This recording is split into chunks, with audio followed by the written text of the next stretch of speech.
it's Ming Canada here. You are listening to the Trapes and Global on Wheels podcast hour, the place to be to learn about the latest and greatest life stories from people who are doing amazing disability advocacy work.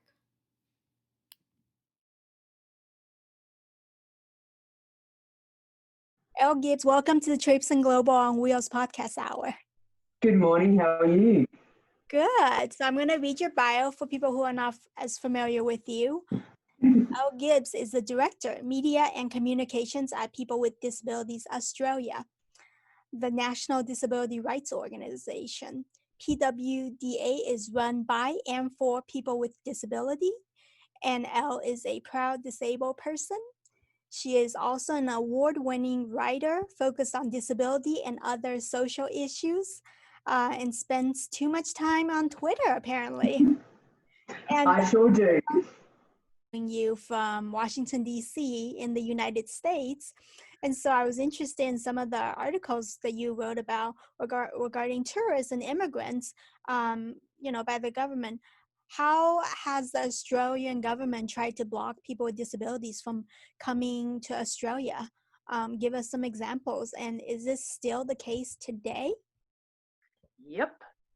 So Australia has a very long and shameful racist history in terms of immigration.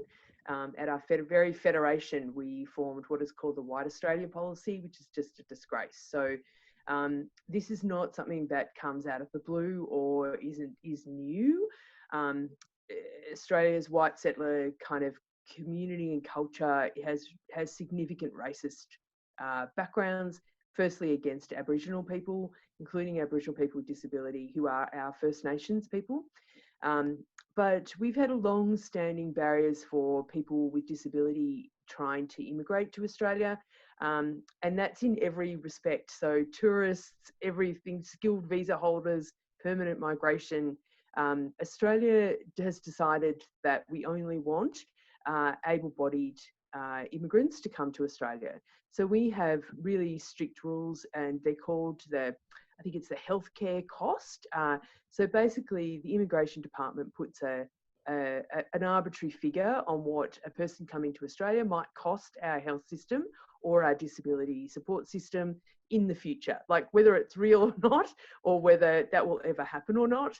And if they decide that is too much, which they usually always do, then that person and their family can't come to Australia.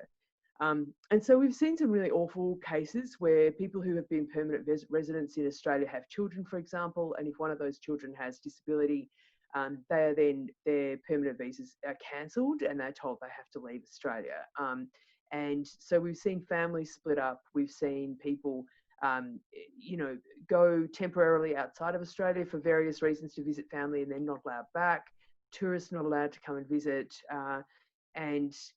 So there was a huge review in 2012, and the now opposition government changed the rules a little bit so that people who were seeking asylum in Australia, who were people with disability, were allowed to come, which is a really good thing because many refugees and people seeking asylum are people with disability.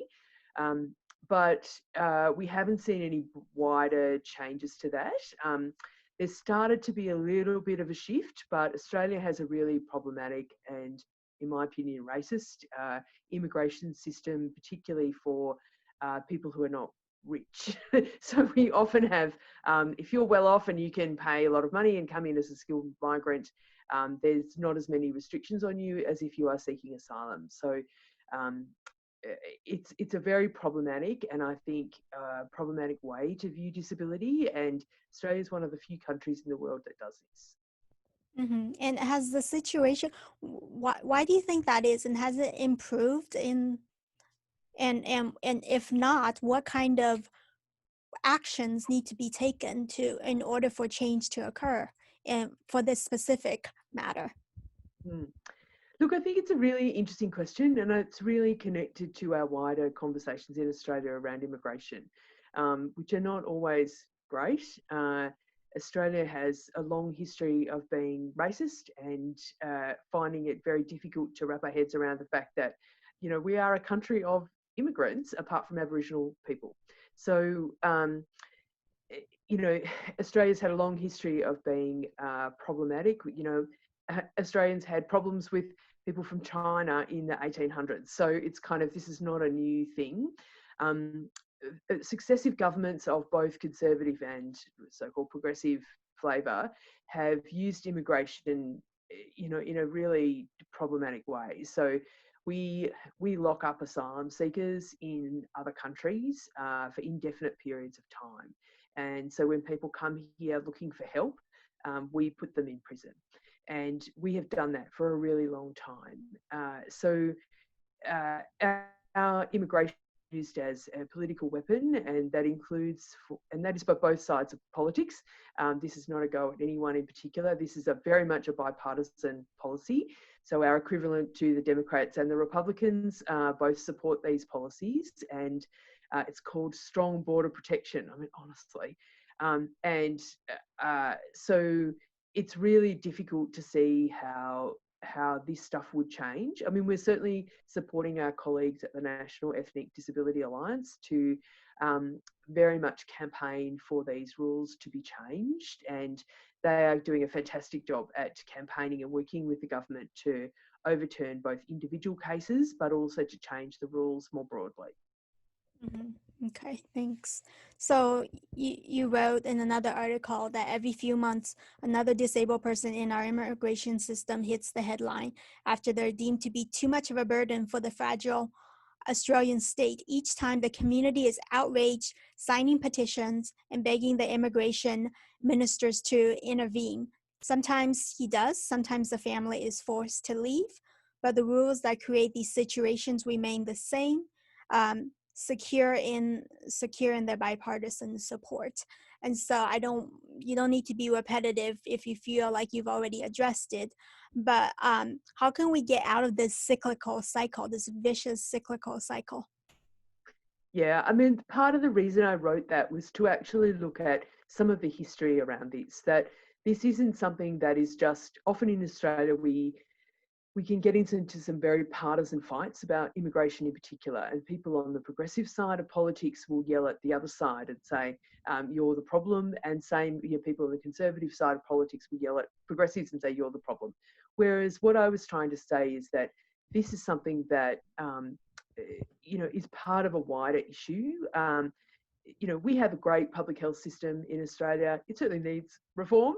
And we have a national disability support system, which again, probably needs a bit of reform, but both of them are far more robust than I think is being made out. And the idea that a few more disabled people coming to Australia would somehow make it all suddenly melt down, is ridiculous, obviously. And we don't see the same kind of conversation about, say, our road system or any of our post office system or other public services. But it seems to be that healthcare in particular is seen as this very fragile part of our system, whereas it's actually not. It's quite robust.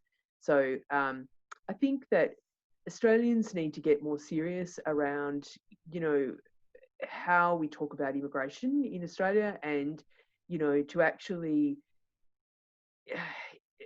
wrap our heads around the fact that, in Australia, like in Sydney at the moment where I live, I mean, I'm about 100 k's west of Sydney, but, up to 40% of people who live in Sydney were not born in Australia, which I think is a fantastic thing. And it's a great reflection of who we are as a country. And that is something that I think more Australians believe and understand than our political leaders would assume. And I think that it would be great to see that kind of leadership from our politicians that didn't go to the lowest denominator of, Facebook comments.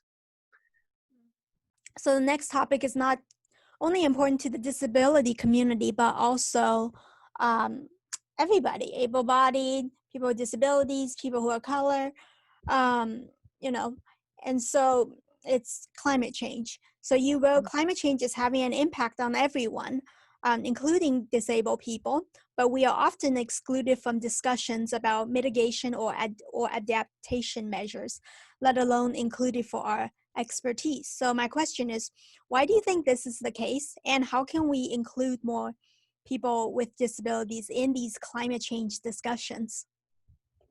Well, you've picked a topic extremely close to my heart, so thank you for that.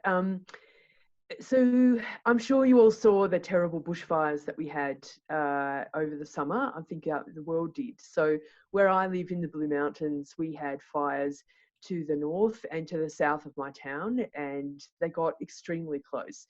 So they were about a kilometre from my house, and we had about 6 weeks of living in that appalling smoke and the thick kind of orange glow of the town over December and January. And it was an extremely difficult time for many people. But one of the things that I do as part of the fire kind of in my community, and one of the things that I'm part of, is that I have helped out in a volunteer Facebook group. It's now quite large. It's like 20,000 people talking about fire information and, you know, gathering information and disseminating that to our community and making sure that people have what they need. So that's an example of one of the things that I was talking about, where people with disability, we're really good at lots of different things. Like, I can't fight fires. Like, no, like there's no chance that I could fight a fire. But I'm really good at information, and I'm really good at communication. So, and getting information out to people and doing it in an accurate and kind of quick way. So they're one of the things that I can do. So often we talk about people with disability as, you know, vulnerable, and I'm doing the air quotes because I really dislike that word. We're seen often as passive, needing of rescue or needing of help, whereas I actually think that we are, you know, pretty resilient, and we're incredibly good problem solvers. So I don't know, but I'm sure you do exactly the same thing. But when we're needing to go somewhere or do something, we're like, right, how do I do this? Okay, that doesn't work. I've got to try and figure out a different way of doing this. And they're amazing skills that we're going to need to deal with climate change. So, and to build resilient communities around that. So we're really good at, you know, working together to solve a problem, in helping each other out, knowing how to do all of that stuff. So the same kind of skills that we used during the fires, we also used during COVID-19. So we set up a Facebook information clearinghouse for people with disability and chronic illness to talk about what they needed during the pandemic, and using some of those same skills and sharing resources, skilling each other up, learning how to do stuff together. And so what we've been arguing for, both to the government. I mean, we were part of the climate strike last year, and we are really concerned that people with disability will be significantly impacted by climate change. So we're keen to have a place at the table. So that's everywhere. So that's with government, but also with environmentalists. Like, quite often, environmentalists don't even think about us when they're talking about climate change, apart from a byline like, oh yeah, that'll impact on people with disability. But I want to sit at the table for us as equals. You know, we have a place in mitigation, in resilience, and in recovery when it comes to disasters, including climate change. Exactly. And this is a big issue that you can't just tackle as a single person or as a small group. You really need the skill sets of everybody from all the different groups. And I was just at Blue Mountain actually in last December, not just, I guess it's been a few months now. And I saw the smoke when I was there coming up, and there were quite a few attractions that were closed actually because of the fires. So yeah, very great points. You really need a big team, whether it's able-bodied or people with disabilities, to maximize all those different skill sets to, you know, really help resolve this issue and save our planet. So in one of your articles, you talked about plastic straws. You wrote, this isn't the first time that environmental campaigns have ignored the needs of disabled people. So my question to you is, besides banning plastic straws, how else has environmentalists ignored people with disabilities in terms of the needs, in terms of their specific particular needs? Yeah, I think that's a really good point. I mean, one of the things that came up during the fires was the particular impacts that smoke was having on people. So how could we actually do things like distribute masks, doing all of that kind of stuff? Because many disabled people have issues with breathing and respiratory issues. So desperately needed, you know, masks and air purifiers and, you know, knowledge of how to keep smoke out of their house. Now, that wasn't present in any of the kind of environmental discussions around the, climate change and the fires. And so there was a lot of organising that disabled people did ourselves. So different groups in different cities got together and basically organised masks and bought things and distributed things and made sure that knowledge was available. So I think that, plastic straws is a really good example because it became iconic in our community in terms of just not being listened to. And I think the pandemic has shown that single-use plastics are really important for hygiene and all of the stuff that, I don't know, we've been talking about for about 4 years. So it's been not amusing because that's the wrong word, but slightly eye-rolling to read people suddenly go, oh, it's really important that we have single-use plastics, and perhaps that's actually what we need to do. So I think one of the things that I also worry about a lot is when we're talking about things like the transition around power that we're going to need to do. So moving from coal-fired and gas-fired power to renewable, how do we make sure that people who live in different kinds of housing can get access to renewable and cheap power? So things like in Australia in the private rental market, so if someone's a tenant, like me, I'm a tenant, I can't just go and put solar panels on my roof. So I'm still paying for expensive coal-fired power. So how do we make sure that things around electricity, for example, are democratised in a way that people with disability are going to be able to benefit? So, and I also think there's some cool things coming, like electric cars and driverless cars and all of that kind of stuff. I think there's opportunities for that to benefit, but it needs to make sure it doesn't just go to the well-off. In Australia, 50% of people with disability live in poverty. And so issues around climate are related to poverty as well. Yeah, great points. And people with disabilities, regardless of it being climate change, that larger issue or specific initiatives, often we are not included in those conversations. Did you like this video? If so, share it with your friends and be sure to follow us on social media. And if you want even more resources, be sure to sign up for our email updates on our website, trapesandglobal.com. Keep learning new perspectives, keep being inclusive, because it will make the world a better place for you and for everyone else. Thank you so much for watching, and I'll catch you on another episode of the Trapes and Global on Wheels podcast hour.